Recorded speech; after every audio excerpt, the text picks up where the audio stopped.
नमस्कार साथियों, कैसे हो आप सभी। मैं रश्मि आपका स्वागत करती हूं आपके अपने परिवार RWA सिविल सर्विसेज में। दोस्तों, आशा करती हूं आप सभी सुपर स्वस्थ होंगे। मुद्दा आजकल में आज हम बात करेंगे इंडिया यूएस ट्रेड टॉक्स के बारे में। जी हां, इसकी जो छठी वार्ता होने वाली थी वो फेल हो गई थी, लेकिन अभी जो है डिस्कशन के लिए जो अमेरिका के एक नेगोशिएटर हैं जो इंडिया आए हुए हैं, और उनकी जो बातचीत जो कल हुई है तो उस पर जो है दोस्तों ये आया है कि सकारात्मक दिशा की ओर वो बढ़ रही है। उसके साथ साथ आज जो है पीएम मोदी जी का जन्मदिन भी है, तो उनको जन्मदिन की शुभकामनाएं भी दी हैं जो ट्रंप हैं उन्होंने। और इसमें जो है बात हो रही है कि भाई ये जो है एक सकारात्मक दिशा की ओर भारत और अमेरिका के रिश्ते बढ़ रहे हैं। तो दोस्तों, इसका जो है बैकग्राउंड पहले समझ लेते हैं कि बैकग्राउंड क्या रहा है इस ट्रेड डील का, और ये जो है भारत और अमेरिका के जो रिश्ते हैं तो ये किस तरीके से जो है प्रभावित हो रहे हैं इस ट्रेड टैरिफ वगैरह की वजह से। जो टैरिफ जो है अगस्त में लॉन्च किए गए थे दोस्तों, यानी कि अगस्त में क्या हुआ था, 7 अगस्त को अमेरिका ने पहली बार रेसिप्रोकल टैरिफ लगाए थे 25%, और उसी के 20 दिन बाद जो है 20 यानी कि 27 अगस्त को क्या हुआ था कि 25% एडिशनल टैरिफ लगा दिए थे। एडिशनल क्यों? पहले वाले टैरिफ थे उन्हें कहा गया था रेसिप्रोकल टैरिफ्स। रेसिप्रोकल यानी इंडिया हम पर टैरिफ लगाता है तो हम भी बदले में टैरिफ लगाएंगे। इंडिया जो है इंपोर्ट करते हुए जब यूएस से कुछ इंपोर्ट करता है तो टैरिफ लगा देता है। तो दोस्तों, अमेरिका ने कहा कि हम भी जो है बदले में टैरिफ लगाएंगे, लेकिन उसके जो है 20 दिन बाद फिर क्या होता है कि भाई रशिया से आप तेल खरीदते हो तो आप कहीं ना कहीं सपोर्ट कर रहे हो यूक्रेन रशिया वॉर को। यानी कि आप यूक्रेन का जो वॉर चल रहा है रशिया के साथ, और रशिया जो उस पर गोले दाग रहा है तो आप उसको जो है पैसा दे रहे हो, आप उससे ऑयल खरीद रहे हो, तेल खरीद रहे हो, जिससे जो भी पैसा जा रहा है वो यूक्रेन वॉर को सपोर्ट कर रहा है। ये कहते हुए तो ये जो है बहाना दिया था, और इसके बाद 25% एडिशनल टैरिफ यानी 50% टैरिफ लगा दिए गए थे। तो दोस्तों, उसके बाद जो है ये देखने लायक होगा कि संघाई कोऑपरेशन ऑर्गेनाइजेशन में इंडिया का जाना और इंडिया का जो है इस ट्रेड वॉर में ना पड़ना, यानी कि भारत ने जवाब जो दिया तो वो साइलेंट था और वो देखने वाला था। ऐसा नहीं था कि जैसे चाइना के पास के ऊपर जब टैरिफ लगाए थे तो बदले में चाइना ने भी टैरिफ लगा दिए थे, तो वो ट्रेड वॉर चल पड़ा था। लेकिन भारत उससे बचा। भारत ने जो है और डिप्लोमेसी वो इस तरीके की कि जाके एससीओ में इस तरीके से हम दिखे जैसे कि भारत जो है चाइना और रशिया के साथ जो है जा रहा है।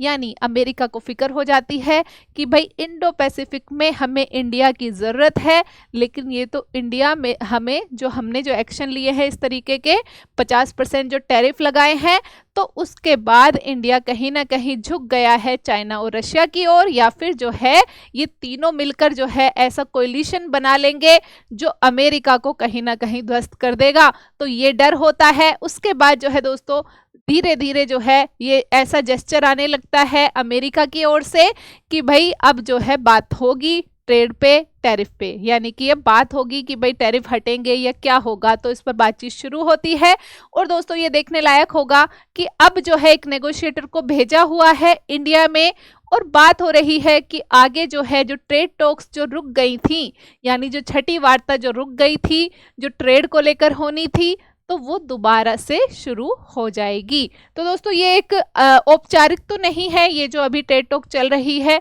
तो ये ब्रेंडन लिंच करके इनका नाम है, और ये यहाँ पे आए हुए हैं हमारी ओर से, इंडिया की ओर से राजेश अग्रवाल जी, जो एक तरीके से स्पेशल हमारे सेक्रेटरी हैं मिनिस्ट्री ऑफ कॉमर्स में, तो वो इसका नेतृत्व कर रहे हैं हमारी टीम का जो डिस्कशन कर रही है इनके साथ। तो दोस्तों इसमें देखने को मिलेगा कि भारत और अमेरिका के बीच में जो ट्रेड को लेकर जो मुद्दे हैं, जो रेड लाइंस हैं, वो क्या हैं, उन पर किस तरीके से आगे बढ़ा जा सकता है। तो दोस्तों ये हम देखेंगे, यानी कि जो रेड लाइन है दोस्तों, तो एक तो हो जाता है उसमें रशियन ऑयल, है ना, कि रशिया से इंडिया तेल इंपोर्ट कर रहा है, जो एक तरीके से अमेरिका कहता है कि भाई आप जो है युद्ध को सपोर्ट कर रहे हो। तो दोस्तों उसको रोकने की बात करता है रशिया की अमेरिका, कि रशिया से तेल खरीदना बंद करो।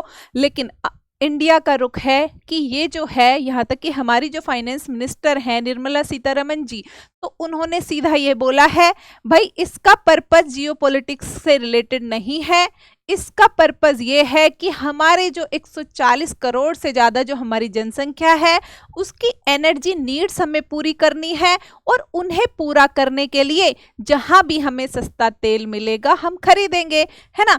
तो इसमें जो है हम तो ऐसे रोकेंगे नहीं कि भाई आप जो है, आप हम सब जो लोग हैं, तो दोस्तों हम मंडी से भी चीज़ें खरीदते हैं, और फिर कभी कभी जो है किसी जैसे जेप्टो कर लिया, ब्लिंकिट कर लिया, या फिर किसी महंगे स्टोर्स पर चले गए वहां से भी खरीद लिया। तो इंडिया ने इस पर अपना रुख ये स्पष्ट किया कि भाई हम रशिया से तेल खरीदना जारी रखेंगे। अमेरिका कहता है आप हमारी सेल गैस खरीदो, हमारी जो है लिक्विड नेचुरल गैस है वो खरीदो। तो अब इंडिया ने कहा कि हम खरीद लेंगे आपसे भी और दूसरे देशों से भी, लेकिन रशिया से हम इंपोर्ट करना जारी रखेंगे क्योंकि वहां से हमें सस्ता तेल मिल रहा है। तो इस पर इंडिया का रुख इस तरीके से है दोस्तों। फिर अमेरिका जो है इस पर, यानी कि इस पर बातचीत हुई। फिर आगे बात करते हैं कृषि की। तो एग्रीकल्चर को लेकर जो है दोस्तों, तो इंडिया का जो रुख है, तो एग्रीकल्चर की अगर हम बात कर लें, एग्रीकल्चर है, फिर डेयरी है, तो दोस्तों इसमें क्या है, एग्रीकल्चर में जो मक्का है, तो अमेरिका के पास जो है जीएम क्रॉप्स हैं, यानी एक्सेस में है, मक्का हो गया, सोयाबीन हो गया, वो चाहते हैं उसको इंडिया में भेजना। इंडिया के मार्केट का एक्सेस चाहिए उन्हें, क्योंकि दोस्तों इतनी पॉपुलेशन होने के बाद तो हमारे यहाँ पर एक बड़ा मार्केट दिखाई देता है अमेरिका को, यानी कंज्यूमर्स दिखाई देते हैं, कस्टमर्स दिखाई देते हैं। तो वो चाहता है कि अपना जो प्रोडक्ट है वो यहाँ भेजे, और उसमें जो है मक्का जो है दोस्तों, तो ये मक्का पे तो काफ़ी की इस तरीके की वो चल रही है कि भाई आप अमेरिका से मक्का क्यों नहीं खरीदते, भारत म्यांमार से खरीद रहा है, दूसरे और देशों से खरीद रहा है, अमेरिका से क्यों नहीं खरीदते, अमेरिका से आप मक्का खरीदिए। लेकिन दोस्तों इंडिया का इसमें रुख क्या है, क्योंकि अमेरिकी मक्का जो है एक तो वो जीएम फूड है, यानी जेनेटिकली मॉडिफाइड है वो, और उस पर इंडिया में यानी कि कंजम्पशन के लिए अच्छा उसको नहीं माना जाता, हेल्थ कंसर्न्स है। उसके बाद जो है वो कहते हैं तो पशुओं के लिए खरीद लो, है ना। लेकिन दोस्तों तीसरा जो है इसके साथ ये एंगल आ जाता है कि हमारे यहाँ पे एथनॉल ब्लेंडिंग जो शुरू हुई है, यानी कि जो एथनॉल है जो स्टार्च से बनाया जाता है उसको पेट्रोल में 20% तक मिलाया जा रहा है। तो उसके लिए अमेरिका जो है इस पर बातचीत कर सकता है कि भाई आप एथनॉल प्रोड्यूस करने के लिए ले लो हमारी मक्का, है ना। तो इस पर आगे बातचीत जो है जारी रह सकती है। फिर डेयरी हो गया, तो डेयरी दोस्तों इस तरीके से है कि हमारे यहाँ पे इंडिया की हम बात कर लें तो हमारे यहाँ दूध प्रोडक्शन की बात करें तो हम नंबर 1 पे हैं, लेकिन हम ज़्यादातर अपना जो दूध है वो कंज्यूम कर लेते हैं, यानी एक्सपोर्ट में हम नाम मात्र ही कर पाते हैं।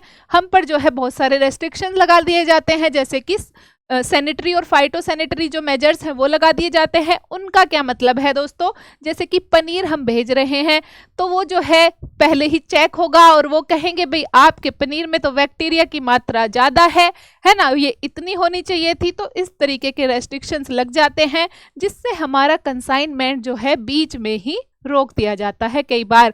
तो इसलिए एक्सपोर्ट हम ज़्यादा नहीं कर पाते।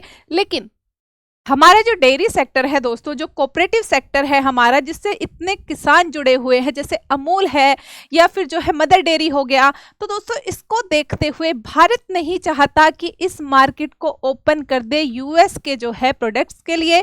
और इसमें एक बात ये भी कही जाती है कि मतलब ये भी सुनने में आया था दोस्तों, और ये बात भी चलती है कि भाई अमेरिका जो है वहाँ के जो पशु हैं तो वो उनको मीट वगैरह खिला रहे हैं, तो ये नॉनवेज मिल्क हमें नहीं चाहिए।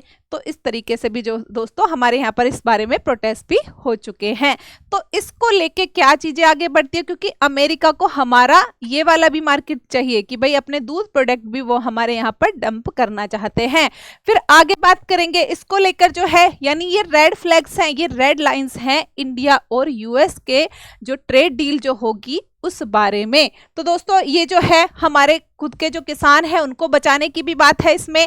तो ये तो हम जो है एक तरीके से इस पर हम कॉम्प्रोमाइज नहीं कर रहे। इनफैक्ट हमारे जो पीएम है उन्होंने इंडिपेंडेंस डे पे भी ये बोल दिया था कि भाई हम जो है अपने जो मछुआरे हैं, हमारे जो किसान हैं और हमारे जो एक तरीके से अपने किसानों को हम एक तरीके से इस तरीके से कॉम्प्रोमाइज नहीं होने देंगे, यानी उनकी जो भविष्य है उसके साथ खिलवाड़ नहीं करेंगे। इस तरीके से हम अपना मार्केट नहीं खोल पाएंगे।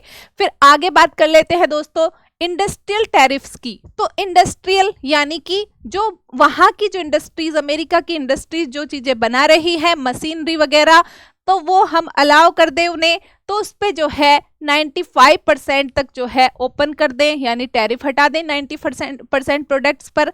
अब इस पर भारत सहमत होता भी है, लेकिन भारत सहमत नहीं हो पाता एग्रीकल्चर और जो मिल्क प्रोडक्ट है यानी डेयरी जो है उसको लेकर। तो दोस्तों इस पर जो है आगे बातचीत हो सकती है इस बारे में भी। फिर एक जो है दोस्तों फिर आगे पेटेंट हो गया, और पेटेंट के साथ साथ जो डेटा है, डेटा लोकलाइजेशन हो गया, यानी कि जो अमेरिकी कंपनियां हैं उनको यहाँ पर डेटा जो है सेंटर बनाने पड़ेंगे। तो दोस्तों वो उसको कहता है उसको रिलैक्स कर दो, जिससे कि हम डेटा बाहर ले जा सके, बाहर प्रोसेस कर सके, लेकिन वो हमारी नेशनल सिक्योरिटी से जुड़ा हुआ मुद्दा है, तो उस पर हम सहमत नहीं हो पा रहे। फिर आगे बात होती है दोस्तों जो पेटेंट है, तो पेटेंट के लिए अमेरिकी कंपनियां चाहती हैं कि उनकी जो फार्मास्यूटिकल्स कंपनीज हैं वो दवाइयां यहाँ पे बेचती हैं, तो पेटेंट को स्ट्रिक्ट कर दो।